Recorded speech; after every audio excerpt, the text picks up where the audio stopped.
ವೀಕ್ಷಕರೆಲ್ಲರಿಗೂ ಸಾಪ್ತಾಹಿಕ ಭವಿಷ್ಯವಾಣಿ ವಿಶೇಷ ಕಾರ್ಯಕ್ರಮಕ್ಕೆ ಸ್ವಾಗತ. ಸ್ನೇಹಿತರೆ, ಡಿಸೆಂಬರ್ 18 ರಿಂದ ಡಿಸೆಂಬರ್ 24 ರವರೆಗಿನ ವೃಷಭ ರಾಶಿಯವರ ಭವಿಷ್ಯವನ್ನು ತಿಳಿದುಕೊಳ್ಳೋಣ.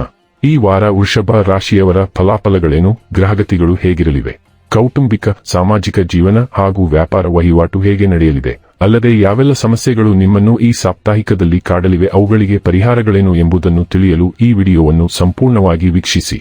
ವಿಡಿಯೋ ಪ್ರಾರಂಭಿಸೋದಕ್ಕೂ ಮುನ್ನ ನೀವಿನ್ನೂ ನಮ್ಮ ಚಾನೆಲ್ ಸಬ್ಸ್ಕ್ರೈಬ್ ಮಾಡದೇ ಇದ್ದರೆ ಕೂಡಲೇ ನಮ್ಮ ಚಾನೆಲ್ ಸಬ್ಸ್ಕ್ರೈಬ್ ಮಾಡಿ. ಹೆಚ್ಚಿನ ವಿಡಿಯೋ ಅಪ್ಡೇಟ್ಗಾಗಿ ಪಕ್ಕದ ಬೆಲ್ ಐಕಾನ್ ಬಟನ್ ಕ್ಲಿಕ್ ಮಾಡಿ. ಈ ವಾರದ ಚಂದ್ರನ ಸಂಚಾರ ಧನಿಷ್ಠ ನಕ್ಷತ್ರದಿಂದ ಕೃತ್ತಿಕ ನಕ್ಷತ್ರದವರೆಗೆ. ಸ್ನೇಹಿತರೆ, ಈ ವಾರ ನಿಮಗೆ ಹೆಚ್ಚು ಸಂತೋಷವನ್ನುಂಟು ಮಾಡುವ ಅಥವಾ ನಿಮ್ಮ ಆಸೆಗಳನ್ನು ಪೂರೈಸುವ ವಿಷಯಗಳ ಮೇಲೆ ನಿಮ್ಮ ಸಮಯವನ್ನು ಕಳೆಯಲು ಸಲಹೆ ನೀಡಲಾಗುತ್ತದೆ. ಮಾನಸಿಕ ಒತ್ತಡದಿಂದ ದೂರ ಉಳಿಯಲು ಇದು ನಿಮಗೆ ಸಹಾಯ ಮಾಡುತ್ತದೆ.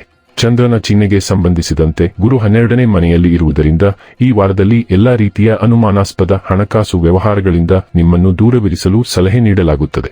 ಈ ಉದ್ದೇಶಕ್ಕಾಗಿ ಮೊದಲಿನಿಂದಲೂ ಜಾಗರೂಕರಾಗಿರಿ ಮತ್ತು ಅಲ್ಪ ಪ್ರಮಾಣದ ಹಣದ ದುರಾಸೆಯಿಂದ ಯಾವುದೇ ಕಾನೂನುಬಾಹಿರ ಕೆಲಸವನ್ನು ಮಾಡಬೇಡಿ. ಸರ್ಕಾರದ ಕೆಲವು ಕ್ರಮಗಳಿಂದಾಗಿ ಬ್ಲಾಕ್ ಆಗಿದ್ದ ಹಣ ಈ ವಾರ ಸಿಗಬಹುದು. ನೀವು ನಿಮ್ಮ ಕುಟುಂಬ ಸದಸ್ಯರೊಂದಿಗೆ ಎಲ್ಲವನ್ನೂ ಚರ್ಚಿಸಬೇಕು ಮತ್ತು ಅದರಂತೆ ನಿರ್ಧಾರ ತೆಗೆದುಕೊಳ್ಳಬೇಕು. ಅಲ್ಲದೆ ನೀವು ಕುಟುಂಬದಲ್ಲಿನ ಹಿರಿಯರಿಗೆ ಗಮನ ಕೊಡಬೇಕೆಂದು ಸೂಚಿಸಲಾಗಿದೆ. ಈ ವಾರ ನೀವು ವಿಭಿನ್ನ ರೀತಿಯಲ್ಲಿ ಕೆಲಸ ಮಾಡುತ್ತೀರಿ ಮತ್ತು ಈ ಸಾಮರ್ಥ್ಯವು ಇತರರನ್ನು ಆಕರ್ಷಿಸುತ್ತದೆ. ನೀವು ವ್ಯಾಪಾರದೊಂದಿಗೆ ಸಂಬಂಧ ಹೊಂದಿದ್ದರೆ ಹೆಚ್ಚು ಲಾಭ ಪಡೆಯುತ್ತೀರಿ ಮತ್ತು ಹೊಸ ಹೂಡಿಕೆದಾರರನ್ನು ಭೇಟಿಯಾಗುವ ಸಾಧ್ಯತೆಗಳಿವೆ. ಇದು ಭವಿಷ್ಯದಲ್ಲಿ ಪ್ರಯೋಜನಗಳನ್ನು ಪಡೆಯಲು ನಿಮಗೆ ಸಹಾಯ ಮಾಡುತ್ತದೆ. ನಿಷ್ಪ್ರಯೋಜಕವೆಂದು ಪರಿಗಣಿಸುತ್ತಿದ್ದ ಹಲವಾರು ವಿದ್ಯಾರ್ಥಿಗಳ ಪ್ರಯತ್ನಗಳು ಈ ವಾರ ಅನುಕೂಲಕರವೆಂದು ಸಾಬೀತುಪಡಿಸುತ್ತದೆ ಮತ್ತು ಅವರು ತಮ್ಮ ಶಿಕ್ಷಕರನ್ನು ಜ್ಞಾನ ಮತ್ತು ಕೌಶಲ್ಯದಿಂದ ಮೆಚ್ಚಿಸಲು ಸಾಧ್ಯವಾಗುತ್ತದೆ. ಮುಂಬರುವ ಪರೀಕ್ಷೆಯಲ್ಲಿ ಅತ್ಯುತ್ತಮವಾದುದನ್ನು ನೀಡಲು ಇದು ಅವರಿಗೆ ಸಹಾಯ ಮಾಡುತ್ತದೆ. ಗ್ರಹಗಳ ನಕಾರಾತ್ಮಕ ಸ್ಥಾನವು ನಿಮ್ಮ ನಡವಳಿಕೆಯ ಮೇಲೆ ಪರಿಣಾಮ ಬೀರುತ್ತದೆ. ಈ ಅವಧಿಯಲ್ಲಿ ನಿಮ್ಮಲ್ಲಿ ಕೋಪದ ಸ್ವಭಾವ ಅಧಿಕವಿರಲಿದೆ. ವಾರದ ಮಧ್ಯದಲ್ಲಿ ಹೆಚ್ಚಿನ ಕೆಲಸದ ಒತ್ತಡದಿಂದಾಗಿ ನೀವು ತುಂಬಾ ಕಿರಿಕಿರಿ ಮತ್ತು ಕಿರಿಕಿರಿಯನ್ನು ಅನುಭವಿಸುವಿರಿ. ಈ ಅವಧಿಯಲ್ಲಿ ನಿಮ್ಮ ಅನೇಕ ಪ್ರಮುಖ ಕಾರ್ಯಗಳು ಅಪೂರ್ಣವಾಗಿ ಉಳಿಯುತ್ತವೆ. ಇದರಿಂದ ಅಸಮಾಧಾನ ಉಂಟಾಗುವುದು. ನೀವು ಉದ್ಯೋಗದಲ್ಲಿದ್ದರೆ ಈ ರೀತಿಯ ಅಜಾಗರೂಕತೆಯು ನಿಮ್ಮ ಸಮಸ್ಯೆಗಳನ್ನು ಹೆಚ್ಚಿಸಬಹುದು. ವ್ಯಾಪಾರದಲ್ಲಿ ತೊಡಗಿರುವವರು ಆರ್ಥಿಕ ನಷ್ಟವನ್ನು ಅನುಭವಿಸಬೇಕಾಗಬಹುದು. ಪ್ರೇಮಿಗಳು ಈ ವಾರ ಜಾಗ್ರತೆ ವಹಿಸಿ. ಅನಗತ್ಯ ಚಿಂತೆ ಆರೋಗ್ಯದ ಮೇಲೆ ಪ್ರಭಾವ ಬೀರುವುದು. ಈಗ ನಿಮಗೆ ರಾಹು ಲಾಭಸ್ಥಾನದಲ್ಲಿ ಧನ ಲಾಭ ಯಶಸ್ಸು ಕೊಡುತ್ತಾನೆ. ಸ್ವಲ್ಪ ಒತ್ತಡಗಳು, ಹಣದ ಖರ್ಚು ಇರುತ್ತದೆ. ನಿಮ್ಮ ರಾಶಿಯ ಅಧಿಪತಿ ಶುಕ್ರ. ಸ್ವಭಾವತಃ ನೀವು ಮೃದು ಹೃದಯಿಗಳು, ಸಹಿಸುವ ಗುಣ ಉಳ್ಳವರು ಹಾಗೂ ಆಶಾವಾದಿಗಳು.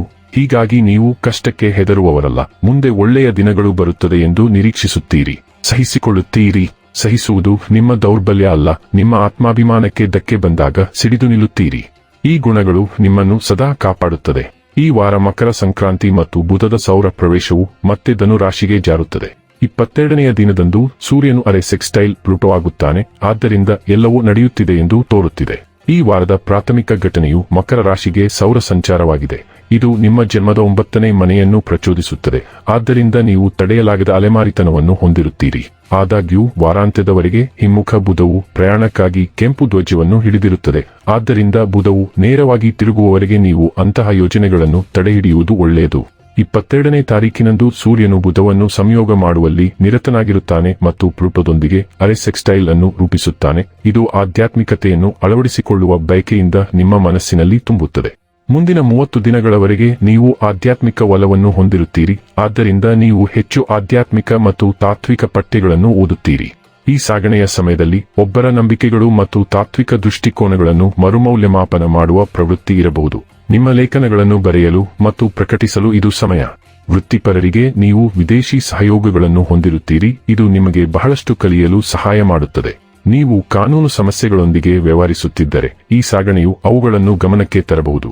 ಇದು ಕಾನೂನು ವ್ಯವಹಾರಗಳಲ್ಲಿ ಪರಿಹಾರ ಅಥವಾ ಪ್ರಗತಿಯ ಸಮಯವಾಗಿರಬಹುದು. 22ನೆಯ ದಿನದಂದು ಬುಧವು ಧನು ರಾಶಿಗೆ ಹಿಂತಿರುಗುತ್ತದೆ. ಇದು ಹಣದ ಬಗ್ಗೆ ಕಳವಳವನ್ನು ಉಂಟುಮಾಡಬಹುದು. ಈ ಮನೆಯಲ್ಲಿ ಮರ್ಕ್ಯುರಿ ಹಿಮ್ಮೆಟ್ಟುವಿಕೆಯ ಸಮಯದಲ್ಲಿ ಹಣಕಾಸಿನ ಒಪ್ಪಂದಗಳು, ಹೂಡಿಕೆಗಳು, ಸಾಲಗಳು ಅಥವಾ ಯಾವುದೇ ಹಂಚಿಕೆಯ ಹಣಕಾಸಿನ ಜವಾಬ್ದಾರಿಗಳನ್ನು ಮರುಪರಿಶೀಲಿಸುವ ಮತ್ತು ಪರಿಶೀಲಿಸುವ ಅಗತ್ಯವಿರಬಹುದು. ಈ ಅವಧಿಯಲ್ಲಿ ಹೊಸ ಹಣಕಾಸಿನ ವ್ಯವಹಾರಗಳೊಂದಿಗೆ ಜಾಗರೂಕರಾಗಿರಿ ಮತ್ತು ನೀವು ವಿವರಗಳನ್ನು ಅರ್ಥಮಾಡಿಕೊಂಡಿದ್ದೀರಿ ಎಂದು ಖಚಿತಪಡಿಸಿಕೊಳ್ಳಿ. ನಿಮ್ಮ ರಾಜತಾಂತ್ರಿಕ ಭಾಷಣದ ಮೂಲಕ ಹೊಸ ವ್ಯಾಪಾರ ಪಾಲುದಾರರನ್ನು ಪಡೆಯುವ ಅವಕಾಶಗಳನ್ನು ತರುತ್ತಿರುವ ಶುಕ್ರ ಸಂಕ್ರಮಣ ಇನ್ನೂ ವೃಶ್ಚಿಕ ರಾಶಿಯಲ್ಲಿದೆ. ನೀವು ಪ್ರಣಯ ಸಂಬಂಧದಲ್ಲಿದ್ದರೆ ಈ ಸಾಗಣೆಯು ನಿಮ್ಮ ಪಾಲುದಾರಿಕೆಗೆ ಪ್ರಣಯ ಮತ್ತು ಸಾಮರಸ್ಯದ ವಾತಾವರಣವನ್ನು ತರಬಹುದು. ಸಾಮಾಜಿಕ ಕೂಟಗಳು, ನೆಟ್ವರ್ಕ್ ಸಭೆಗಳು ಮತ್ತು ಆಚರಣೆಗಳಲ್ಲಿ ನೀವು ಗೋಚರಿಸುತ್ತೀರಿ. ಈ ವಾರದ ಅದೃಷ್ಟ ಬಣ್ಣ ಹಸಿರು. ಈ ವಾರದ ಅದೃಷ್ಟ ಸಂಖ್ಯೆ 11. ಈ ವಾರದ ಅದೃಷ್ಟದ ದಿನ ಶುಕ್ರವಾರ. ಇನ್ನು ಕೊನೆಯದಾಗಿ ಮಾಡಿಕೊಳ್ಳಬೇಕಾದ ಉಪಾಯಗಳ ಕುರಿತು ನೋಡುವುದಾದರೆ ಪ್ರತಿದಿನ ಶ್ರೀ ಸೂಕ್ತಂ ಪಠಿಸಿ. ವೀಕ್ಷಕರೇ, ಇದಾಗಿತ್ತು ವೃಷಭ ರಾಶಿಯ ಜಾತಕದವರ ಡಿಸೆಂಬರ್ 18ರಿಂದ ಡಿಸೆಂಬರ್ 24ರವರೆಗಿನ ಫಲದ ಮಾಹಿತಿ ಇಷ್ಟವಾದರೆ ವಿಡಿಯೋವನ್ನು ಲೈಕ್ ಮತ್ತು ಶೇರ್ ಮಾಡಿ.